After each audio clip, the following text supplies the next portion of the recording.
একটা সরকারি প্রজ্ঞাপন জারি হয়েছে। এই সরকারি প্রজ্ঞাপনে বিগত সরকারের সময় শত শত অফিসার বঞ্চিত হয়েছিল। তাদের আমাকে যেমন জুন 2009 বিনা অপরাধে, বিনা তদন্তে, বিনা অভিযোগে, বিনা বিচারে আমার 3 বছরের জীবনটাকে সবকিছু হরণ করে আমাকে বরখাস্ত করা হয়েছিল সেনাবাহিনীতে, আমাকে বঞ্চিত ঘোষণা করা হয়। এরপরে তোমাকে 8 বছর আয়না করে থাকতে হয়েছে, আপনার সাথে যেরকম বিভিন্ন পদবীর বিভিন্ন অফিসার অকালীন অবসর হয়েছে, কাউকে মিথ্যা মামলা দিয়ে, তারপর সত্য মামলা, আপনার 5 জন অফিসারকে মিথ্যা মামলা দিয়ে তাদের চাকরি বরখাস্ত 5 বছর জেল কিনেছে। নিজের চাকরি তারপরে জানি যাকে খুন করা হয়েছে।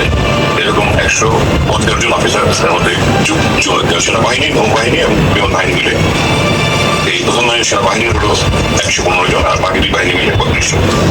এই বঞ্চিত অফিসারদের দীর্ঘদিনের এই বঞ্চনা, কাউকে বরখাস্ত করেছে, কাউকে জেলে দিয়েছে, তাকে নির্যাতন করেছেন। আপনারা জানেন এখন এই নতুন অর্ডারে সে পদোন্নতিপ্রাপ্ত মেজর মহসিন, যিনি সেনাগঞ্জ ঘটনার পরে ওনাকে বরখাস্ত করে অপহরণ করে ওনাকে চরম নির্যাতন করা হয়েছিল। এই ধরনের অনেক অফিসার বিগত সময় বঞ্চিত হয়েছিলেন। এই বঞ্চিত হওয়া যারা ছিল তাদেরকে নিয়ে সরকার একটা কমিটি করেছিলেন, লেফটেন্যান্ট জেনারেলের নেতৃত্বে একটা কমিটি। তারা বিভিন্ন পর্যালোচনা করে তারপরে আদেশ বেরিয়েছে 3 দিন আগে, যেটাতে এই অফিসারদেরকে বিভিন্ন জনকে পদোন্নতি দেওয়া হয়েছে। একটা র্যাঙ্ক দেওয়া হয়েছে, 2টা রং দেওয়া হয়েছে। কাউকে চাকরিতে পুনর্বহালের জন্য আপনার জীবন প্রতিষ্ঠানে তাদেরকে পদায়নের জন্য সুপারিশ করা হয়েছে, কাউকে আর্থিক সুবিধা দেওয়া হয়েছে। সেই হিসাবে আমি এটার জন্য প্রথমে আল্লাহ শুকরিয়া জানাই। তারপরে বর্তমান সরকারের মহান রাষ্ট্রপতি, মাননীয় প্রধানমন্ত্রী, তিন বাহিনী প্রধান এবং প্রধানমন্ত্রী যিনি সামরিক উপদেষ্টা, সবাই এটাকে যেন শুকরিয়া জ্ঞাপন করছি সবার জন্য। কারণ ওনাদের চেষ্টা না হলে এটা আপনাদের বিলম্ব হতো। যদিও আমি মনে করি না আরো আগে হওয়া উচিত ছিল, কারণ বেসামরিক প্রশ্ন যারা ছিলেন তাদের অনেকে 3টা-4টা প্রমোশন নিয়ে চাকরি করে অবসর নিয়েছেন। এই 17 বছর অফিসারগুলো যে সীমাহীন কষ্ট করেছেন, বিয়ে না খেয়ে এদের সন্তানের চিকিৎসার পয়সা নেই, খাবার পয়সা নেই, যারা স্বামী হারিয়েছেন, তারা বিধবা কিভাবে দুলারি করেছেন, এগুলি কাহিনী বর্ণনা করে শেষ করা যাবে না। আলহামদুলিল্লাহ, আল্লাহ বলেন সূরা আলে ইমরানের 26 নম্বর আয়াতে আল্লাহ বলছেন, আল্লাহ জাকাতের সম্মান দেন।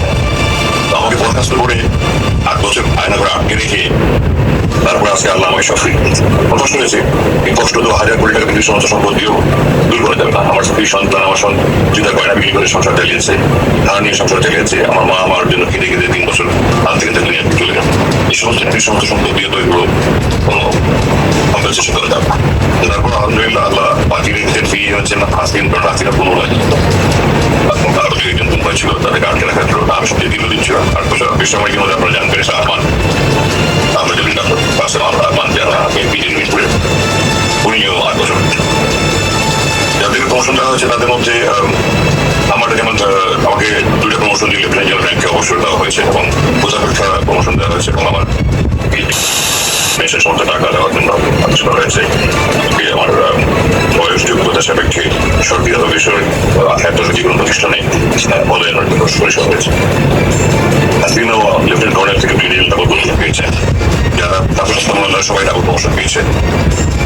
মেজর মহসিন যিনি ছিলেন মিডিয়া হত্যায়, উনি ডাবল প্রমোশন পেয়েছেন। কর্নেল শামসুল আলমের জন্য উনিও মিডিয়া হত্যা পরে তাকে বরখাস্ত করা হয়েছিল, তাকে ডাবল প্রমোশন দেওয়া হচ্ছে। 2009 জুন মাসে আপনারা জানেন যে 6 জন অফিসারকে সেনা যে প্রধানমন্ত্রী হচ্ছে আর প্রধান উপস্থিতিতে তারা যত বাক্য বিনিময় করেছিল এই জন্য তাদেরকে বরখাস্ত করেছে, তাদেরকেও ডাবল প্রমোশন দেওয়া হচ্ছে। এরকম বিভিন্ন জনকে বিভিন্ন রকমের সুপারিশ করা হয়েছে। একটা প্রমোশন, তার একটা প্রমোশন, তারপর বেতন সহ আরো প্রমোশন দিয়ে তারপরে রিটায়ারমেন্ট দিয়েছে। আমি যেটা বলতে চাই সেটা হলো যে এই ধরনের আজকে একটা ব্রিফিং ছিল না।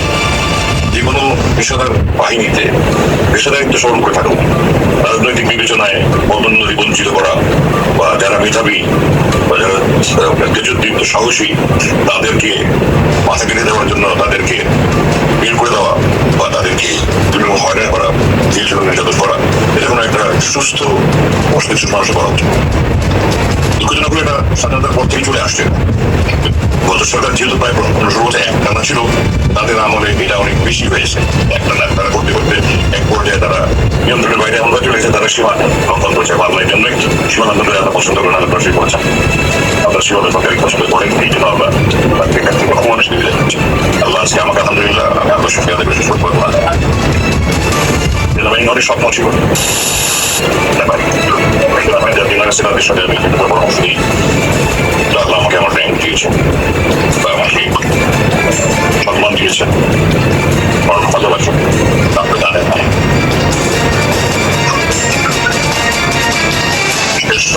বাসে এখন মুক্তি পাই।